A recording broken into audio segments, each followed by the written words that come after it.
When we arrived at the farmhouse, I couldn't contain the emotion that overflowed in my heart. The ancient architecture, with its stone walls covered in vines, seemed to tell stories of a time we did not know. John, beside me, looked at the girls with a satisfied smile, and I knew that this trip was exactly what we needed. "Look, girls.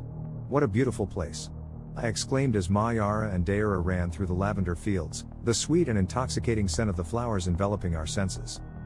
"It's like a dream, Mommy," Mayara said, her eyes shining with joy. Daira, more timid, gazed at the landscape with an expression of admiration. "It feels like we're in a fairy tale," she murmured. I felt connected to every corner of that place, as if something invisible was pulling me closer. As we explored the surroundings, I couldn't help but notice an old oak tree in a corner of the garden. "Let's see what's over there," I suggested. The girls approached, and I followed them. The trunk was covered in moss, and its roots seemed to tell stories of centuries past. "Do you feel that?" I asked John, who had come closer. He nodded but didn't say anything. What I felt was a mix of excitement and a slight shiver, as if the very air was charged with secrets. Night fell quickly, and the farmhouse took on a new face under the moonlight. We were all together in the living room when a strange sound echoed through the hallway. "What was that?" Daira asked, her voice trembling. John tried to reassure them, saying, "It must have just been the wind, girls. Don't worry." But I felt an unease growing inside me. "Are you sure, John?" "It sounds like it's coming from the attic," I said, a knot forming in my stomach. The tension in the room was palpable, and I couldn't shake the feeling that something was wrong. The girls exchanged glances, and I realized they felt it too. "Let's go to bed. Tomorrow will be a new day," John said, but I couldn't relax. The whisper continued to echo in my mind. At dawn, soft light filtered through the windows, and I decided to explore the farmhouse library. My hands glided over the dusty shelves until I found a hidden diary. The pages were yellowed, and the notes spoke of ancient rituals and restless spirits. A chill ran down my spine as I began to read aloud. "This isn't normal, Mary," John said, a worried look on his face. "We should leave this alone." But curiosity had already taken hold of me, and I knew that the truth was there, hidden among those pages. The atmosphere in the attic was heavy, as if the old objects stored there had witnessed secrets that should not be revealed.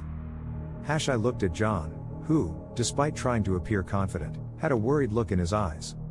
"Let's take a look, just to make sure there's nothing strange going on here," I said, trying to convince both him and myself. Mayara and Daira were excited, as if the adventure could chase away the fears from the previous night. As we climbed the creaky stairs, the air grew colder, and a shiver ran down my spine. The girls began to explore, and I approached an old wooden box in the corner. What I found inside made me stop, a porcelain doll, with a disturbing gaze that seemed to follow my movements. "Look, Mommy!" Daira exclaimed, picking up the doll. "She's beautiful."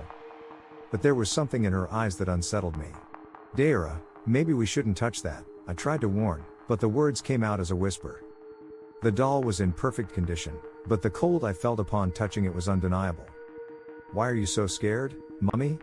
Mayara asked, furrowing her brow. "It's just a doll. Sometimes, things aren't what they seem," I replied, watching Daira play with the doll. The atmosphere felt like it was closing in around us, and I couldn't shake the feeling that it didn't belong there. That night, after such an intense day, Mayara had a nightmare. I heard her scream and rushed to her room. "What happened, sweetheart?" I asked as she sat up in bed, breathing heavily. "I saw a shadow, Mommy. It was watching me." Her eyes were wide, and the terror on her face made my heart race. I left the doll in the attic, but it was right next to me when I woke up. A wave of dread washed over me as I realized the doll had indeed moved. "It's okay, my love. It was just a nightmare," I tried to comfort her, but my own unease was growing. When I returned to my room, I couldn't sleep. The diary, the voices, the shadows. Everything was interconnected in a way I couldn't comprehend. The next morning, I sat down with John to discuss what I had read in the diary. "John, we need to talk about what I found. Those rituals. They aren't just old farm stories. There's something here we can't ignore." He looked at me dismissively, as if trying to protect me from my own curiosity. "Mary, it's just an old tale. We can't let this haunt us. Let's enjoy our vacation," he insisted, but I felt there was something deeper, something that couldn't be overlooked. At that moment, a scream pierced the air from outside. The tension escalated, and I knew things were about to change. The night was shrouded in an unsettling silence when we decided to investigate the sounds echoing across the farm. With a knot in my stomach, I looked at John, and although he tried to project confidence, I could see the same fear reflected in his eyes. The girls, curious and anxious, followed me with quick steps. The full moon illuminated the field, revealing a scene that seemed hand-painted, but this beauty was merely a facade for what we were about to uncover. "Look! What is that?"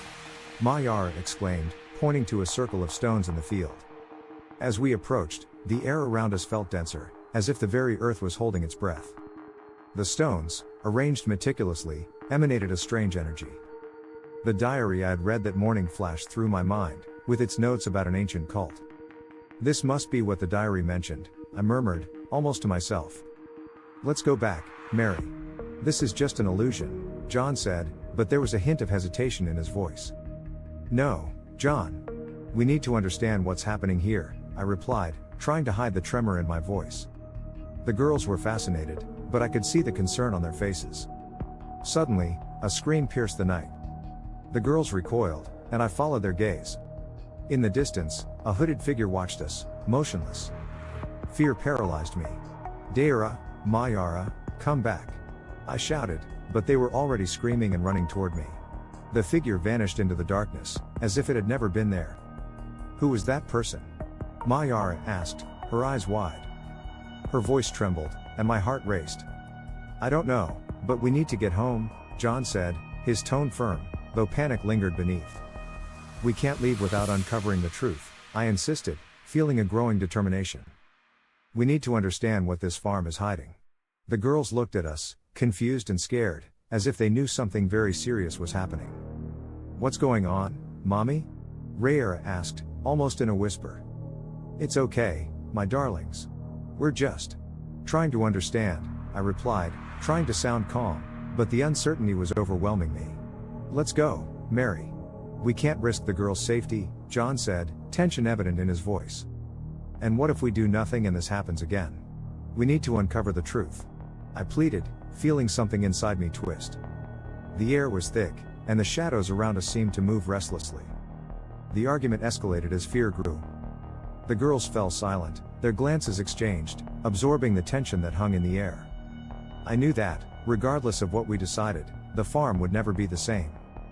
I woke up before the sun rose, an inexplicable impulse driving me to quietly get out of bed. The girls were still sleeping, and a part of me wished that this day would be different, that the farm would reveal its beauty without the weight of the secrets that seemed to surround us. I walked through the house, listening to the creaking wood beneath my feet, each sound amplified in the morning stillness. The fresh spring air filled the windows, bringing with it a sweet scent of lavender, but also a sense of unease. I decided to explore the property more deeply. Something was calling me. When I reached the back of the garden, I noticed a moss-covered path I hadn't seen before. Curiosity led me through the trees until the sight of a hidden cave made me stop. It was a dark, narrow entrance, covered with branches and leaves. "Mary, this isn't a good idea," I thought, but the feeling that I needed to discover what was inside was stronger than my fear. I entered the cave, turning on a small lantern I had brought in my backpack. The flickering light revealed a small space where candles burned, some still lit, and strange symbols were drawn on the walls.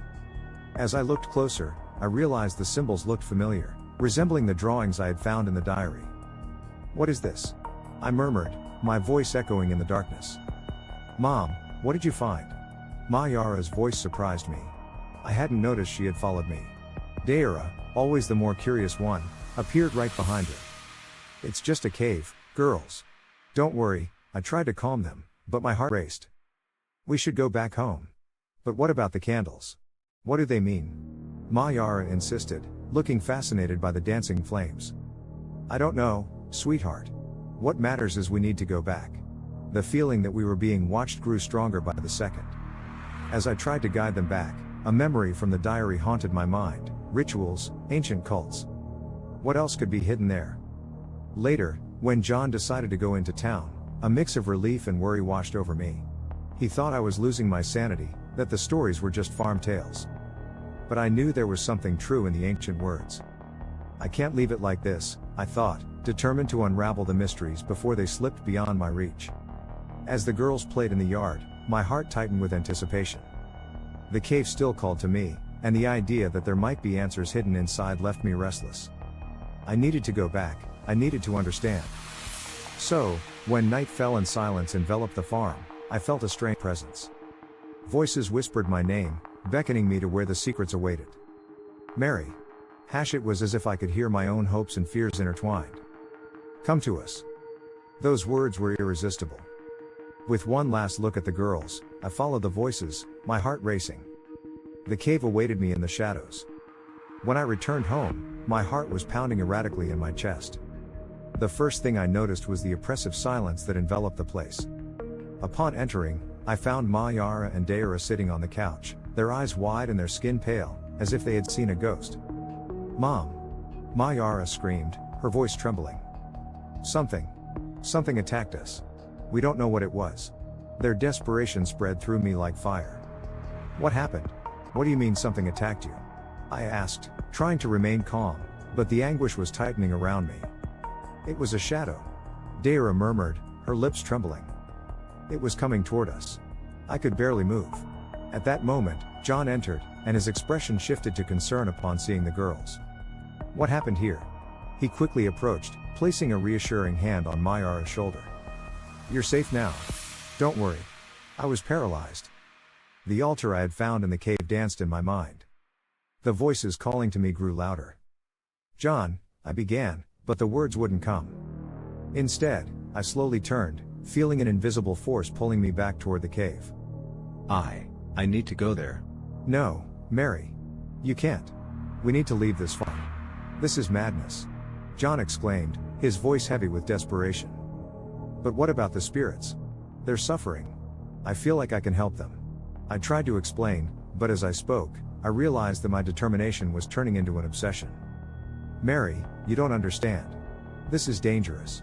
John insisted, but I was already consumed by an uncontrollable need. The voices seemed to wrap around me, promising something I couldn't ignore. At that moment, the lights in the house began to flicker, as if the very house was in agony. A thunderous noise echoed outside, and a storm suddenly formed, darkening the sky rapidly. Mary, look! John shouted, and when I glanced out the window, I saw lightning illuminating the sky. We need to leave now. But before we could make any move, the door to the cave slammed shut violently, as if an invisible force were trapping us. Panic set in. We're trapped! I screamed, and the girls began to cry. No. We can't stay here. The storm howled outside, and I knew the answers were hidden in the cave, just like the spirits crying out for help. The wind howled outside, and the house creaked under the pressure of the tempest. I could feel each beat of my heart echoing in the tense silence that had settled in the cave. I looked at John, his eyes were wide, reflecting the fear that was consuming me too. Mary, we need to get out of here. He pleaded, his voice strained with desperation. But the whispers continued to murmur, growing louder and more insistent, calling my name. My feet moved on their own toward the altar, where flickering candles cast dancing shadows on the damp walls. The air was thick with a palpable energy, and I could barely think. You can't do this, he shouted, frantic as he tried to pull me back. Mary, look at me. We need the girls. But I couldn't tear my gaze away from the altar. The candles seemed to glow brighter, as if they were drawing me in. John, I feel like they need me, I said, my voice barely above a whisper. The porcelain doll that Rayera had found in the attic appeared before me, as if summoned. Its delicate features now seemed threatening, yet also mesmerizing. Mary, don't take it. This isn't right. John cried, but he couldn't stop me. As I grasped the doll, a wave of power coursed through my body. It was as if the essence of the spirits, the pain and sorrow, was flowing into me. I can help them, I murmured, my mind beginning to cloud. The storm raged outside, and the ground beneath us started to tremble violently. Mary, the doll isn't the solution. Think of the girls. John pleaded, his eyes filled with tears. A haunting scream echoed in the cave, and the world around us began to fade away. I knew the choice was mine. Sacrifice the doll or sacrifice my daughters. The weight of the decision crushed me, and the blinding light enveloping the cave pulsed with terrifying intensity.